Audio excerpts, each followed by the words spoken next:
Hi, this is Allison with Avenue Magazine Online. We're here speaking with Mike Brown of Matthews Development Company, learning a little bit more about the project and finding out how it came to be and some of the architecture that was involved. Tell us a little bit, Mike, about the inspiration behind the project and the architecture of the name The Bow.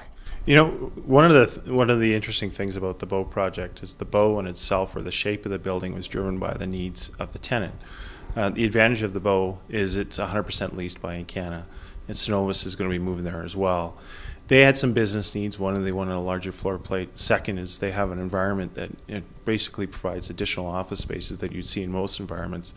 And the additional piece is they wanted to have everyone in the one spot. When they sat down with the lead architects, which was Foster & Partners out of the UK, Foster & Partners designed a building that met their needs, that happened to be the shape of a bow. Now, as we got farther along, when they're looking to name the building, at that time in Calgary, it was about naming buildings after companies. Everybody involved says, you know, this building needs to be more than just a building for a company. It needs to be a building for the city. And what better name than the Bow, in terms of the Bow River, the shape of the building, and the name of the Bow means a lot in Calgary. That's really interesting. And going back to your comment about designing it specifically for the needs of Encana and Synovus, tell us a little bit about some of the features of the building. What differentiates it between another building, say, in Calgary? Well, the Bow building is very unique, and it's very unique on the global stage as well as here. The one side is the shape obviously stands out in a big way.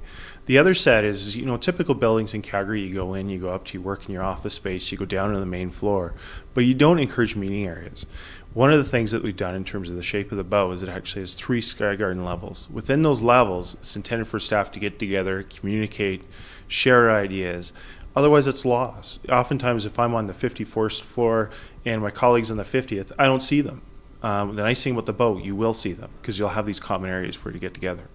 What you mentioned before, Mike, was quite interesting. You talked a lot about the functionality of the space. I'd like you to touch on that a little bit more. Also, I think what a lot of Calgary is impressed by is it's actually quite a fantastic structure as well as beautiful, fashionable building. Could you talk a little bit about the functionality? Well, there's 2 things on the Bow that kind of really stand out for me. One is if you've watched other buildings go up, you see a concrete court kind of coming up the middle, and then they tie in the floors. When we put up the Bow, you didn't see a court. So the strength of the building actually comes from the whole, not from the part. So it's not like there's a core holding it together. It's really all the steel structures holding it together. It acts as one.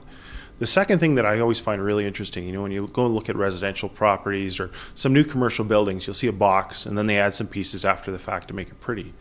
The nice thing about the Bow, everything you see is functional. It all works together as part of the structure, which makes it fairly unique within this marketplace.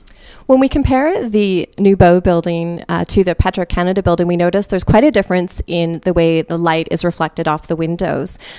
Very interesting the way the Bow windows are structured. Could you talk a little bit about the impact of light and what that will have on the building? Sure. You know, one of the neat things about the Bow is a lot of buildings when they were built was the idea is let's reflect that light out. Let's reflect that heat. Keep a controlled environment. The Bow is actually situated so it hits the sun the most of the day. And once it hits the sun, we actually want to bring that light in so you have more of an open feel to the space. And second, we use that heat that comes in. Believe it or not, we do have heat in Calgary. We use that heat within the building to heat the building.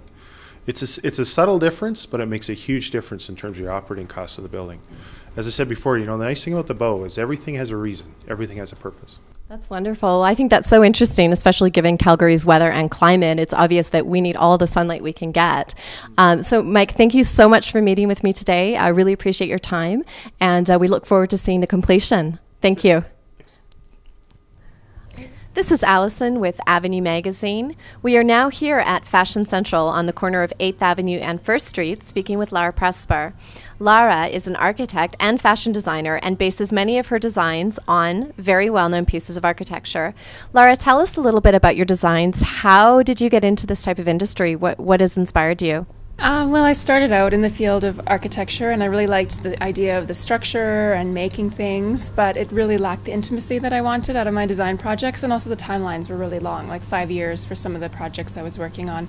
So I decided to shift gears and take a sabbatical and switch into fashion. So. Interesting. And if I could pass the mic to you, Lara, could you talk a little bit about what we have here on the mannequin, the architecture that inspired you, and a little bit about the fabric and what it is about the piece that makes it unique in an architectural sense? Sure. So each season I take a building that I really enjoy and kind of extract like the essence of the building and translate it into architecture. So for this season, for fall 2010, I was in Tokyo and I was rushing really quickly to the airport, and I saw this incredible building that was all of these gray cubes all stacked together. It almost looked like front-loading washing machines, all like kind of stacked and modular. And the one thing that was really interesting and set each one apart is that the window on the front of each had a different curtain. So maybe it was like a different color or different transparency, but that was the one thing that made all of the different little units look different. So what I wanted to do is create some really basic gray pieces, which I did with this dress. So for example, you've got your basic gray dress and then adding one little kind of modularity to it where you can flip up the sleeve and you can, have a totally different dress. And then I created all of these different layers. So this is a belt and it also doubles as a collar. So something like this, you can take it off and it's a totally different dress again that you can wear during the day. And something like this is really classic in the same way that a building would be, that you can wear it for 10 years. It's never going to go out of style. And Laura, where is Laura Presper? Who is the perfect Laura Presper client for you? Well, I think having my store here has really opened my eyes to the wide variety of women that shop here. I think when I first started out designing this line, I was designing it for myself and my friends, who were a bunch of 30-something professional women who had nothing to wear, because you want to go to a meeting and you want to look fun and young, but you don't want to have your midriff showing and you want to be professional at the same time. So that was kind of the starting point. And I do have a lot of clients like that, but I'm finding probably my average client is probably closer to 45 to 55. And again, the beauty of having the store is, I'm really good at designing for tall women. I can do that well. But I find that a lot of women come in here and of all shapes and sizes and all different heights. And I find that it's really great for me to actually see the pieces on people and to be able to kind of learn things about different body types. And so because of that, I've actually expanded my range. I used to do 2 through 12, and now I actually go up to a size 16. I find that there's a lot of women out there that don't have, stylish clothes that they can wear, so I'm trying to provide something for them as well. That's fantastic. Really interesting that you've developed your line a little bit into other size ranges in order to incorporate a woman who is a little bit of a bigger size. And Laura, we spoke with Michael Brown of Matthews Development, who is helping with the project for the bow. And we'd like to know a little bit about some of your inspiration. You are developing a line that debuts in 2012 for the launch of the bow building. Talk a little bit about your line and the inspiration and what you have so far.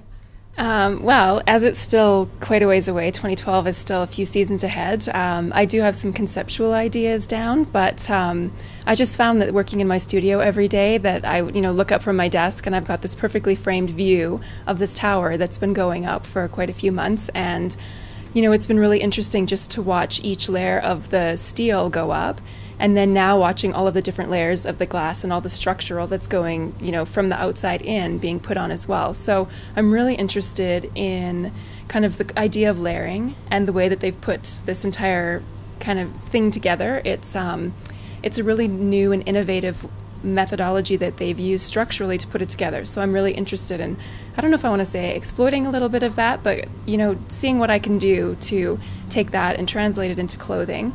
I'm also really interested in the idea behind how efficient they've been with their materials. So the way that they've done the structure with the diagrid system going up is actually 20% more structurally efficient than doing a regular rectangular building. So they're saving on all of these materials. And I don't necessarily know that that's something that I can incorporate into my design, but I think it's important to be as sustainable as you can when you're in this day and age, when you're putting together clothing or buildings. So absolutely. And Laura, we talked a little bit with Michael about the sustainable materials that are being used to make the bow. How does that translate to you in a fashion realm? Well, sustainability in fashion can be achieved in many different ways. So it can be achieved through materials. There's a lot of organic cotton out there. There's a lot of bamboo. but also in the way that you produce your goods. So everything I manufacture is made in Canada, which lends itself to sustainability in that it's ethically produced, but also the quality of the product that I have is really high. And you know that it's something that you'll be able to wear for 10 years. Also, just from a durability standpoint, but also from a style standpoint, trying to make pieces that are classic enough that you can just kind of change them up by using different accessories to make them last for a long time. Because it's the same with architecture. You know, you don't renovate your kitchen for a dinner party. You renovate it for how you want to live in that space every day for 10 years. So why shouldn't your closet be the same way? I think that's a really interesting point, and that's interesting how it translates in a fashion realm. So thank you so much, Lara. It was really great to meet you. Lara is located, Lara Presper, at the corner of 8th Avenue and 1st Street in Fashion Central. Definitely do come down and see her new collections. This is Allison for Avenue Magazine Online, signing out.